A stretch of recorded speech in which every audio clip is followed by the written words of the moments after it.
আবার ফিরে এলাম নতুন রেসিপি নিয়ে। আজকের রেসিপি মোগলাই পরোটা।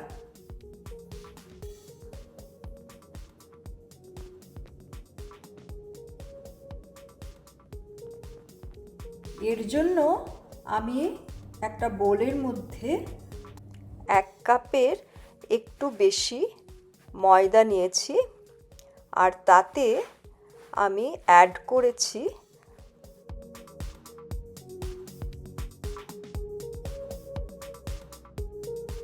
এটাকে আগে হাত দিয়ে মিশিয়ে দিলাম। এবার জল দিয়ে প্লেন ওয়াটার একটা ডো বানিয়ে নিতে হবে। আমার ডো বানানো হয়ে গেছে। এটা আপনার একটু নরম হবে, কনসিস্টেন্সি দেখে নিন, এরকম একটু নরম হবে। এবার আমি এটাতে কয়েকটা লেচি করে নেব। এইভাবে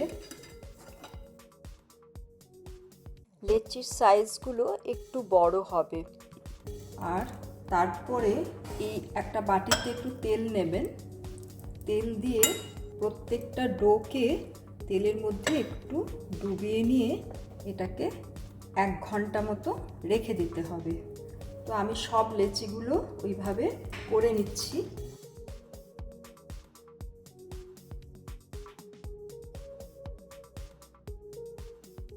তো যে পরিমাণ ময়দা আমি নিয়েছিলাম তাতে আমার 7টা গোলা এসেছে।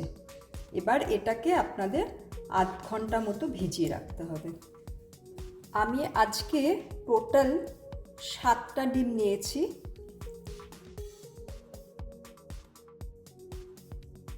7টা ডিম ফাটিয়ে নিলাম।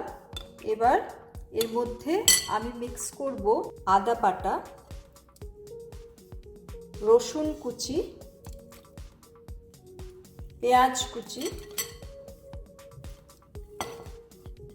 টমেটো কুচি, কাঁচা লঙ্কা কুচি, ধনেপাতা কুচি। আমি কিছু সবজি ব্যবহার করছি। আজকে আমার বাড়িতে বাঁধাকপি আর ক্যাপসিকাম এই দুটো ছিল, তাই আমি বাঁধাকপি কুচি, ক্যাপসিকাম কুচি মিশিয়ে দিলাম। এই মোগলাই পরোটায় আপনি ভেজিটেবলস অন্য কিছু অ্যাড করতে পারেন, যেরকম গাজরও অ্যাড করতে পারেন। এবার নুন নিয়ে নিলাম। নুন আমার ময়দায় অলরেডি দেওয়া আছে, এখানে একটু কম দিলাম। 1.5 টিস্পুন দিলাম। গোলমরিচের গুঁড়ো 1.5 টিস্পুন। এবার সব ইনগ্রেডিয়েন্টসগুলো আমি এইভাবে মিক্স করে নেব। ডিম আছে তাই একটু ফাটাতে হবে। তো ডিম ফাটানোর সাথে সাথে আমার সবজি আর মশলাগুলো মিক্স হয়ে যাবে। অনেক সময় বাড়িতে হয় না, বাচ্চারা ভেজিটেবলস খেতে চায় না, তো আপনারা যদি এইভাবে মোগলাই পরোটার সাথে একটু ভেজিটেবল মিশিয়ে দেন তাহলে তারা খাবে, এটা একটু টেস্টি হয়।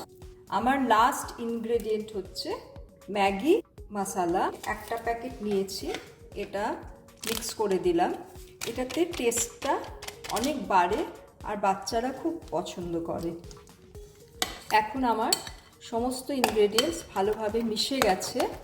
একটু ফেটিয়ে নিলাম। আজকের মোগলাই পরোটার সমস্ত প্রিপারেশন রেডি। জাস্ট এবার আপনাদের একটা বানিয়ে দেখাবো।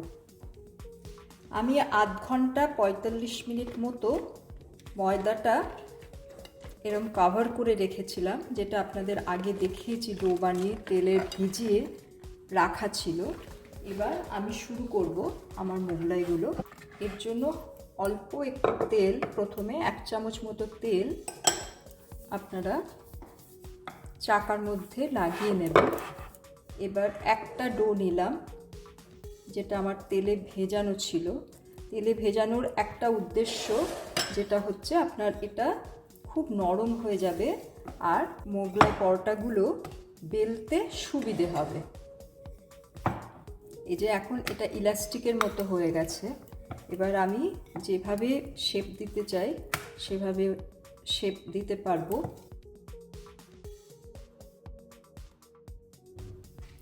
বেলা হয়ে গেছে।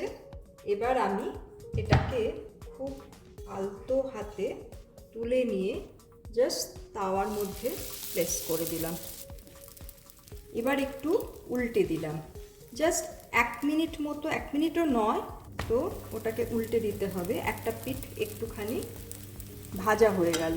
এবার আমার যে গোলাটা করা আছে তার আগে আমি একটুখানি তেল দিয়ে নেব, যাতে ভিতরে ডিমটা কাঁচা না থাকে। আমি সবগুলোর জন্য একসাথে গোলাটা বানিয়েছি, তাই জন্য খুব তাড়াতাড়ি আপনার এগুলো করা যেতে পারে। একটা একটা ডিম, একটা একটা মোগলাই পরোটা অনেক সময় লেগে যায়। তো এইভাবে আমি মোটামুটি 3 টেবিলস্পুন মতো গোলাটা দিয়ে দিলাম। এবার ফোল্ডিংটা আপনার এইভাবে চারদিকে করে নিতে হবে। করার পরে একটু তাওয়ার মধ্যে রেখে দেবেন, আঁচটা কমিয়ে দেবেন যাতে ভাজাটা ভালো হয়।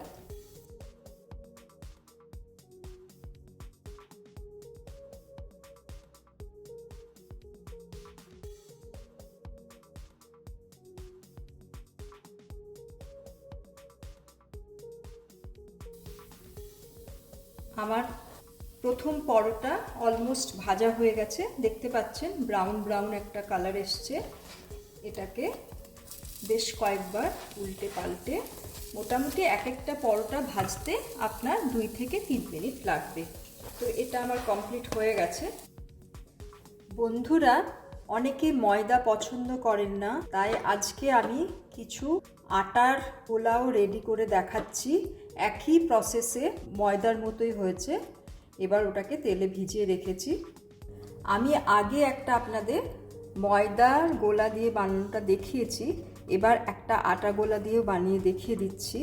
আমি বাড়িতে অলমোস্ট আটা ময়দা দুটোই রাখি, তো একটা ময়দা দেখানো হয়ে গেছে, আমি আটার একটা বানিয়ে আপনাদের দেখিয়ে দিচ্ছি। এটাও খেতে খারাপ হয় না, তবে ময়দাটা যত টেস্টি লাগে আটাটা একটু কম। আটাটাও ঠিক ময়দার মতোই বেলে নিলাম। এবার খুব আলতো হাতে আপনাদের দুটো সাইড এইভাবে ধরে তুলে ওটা তাওয়ার মধ্যে দিতে হবে।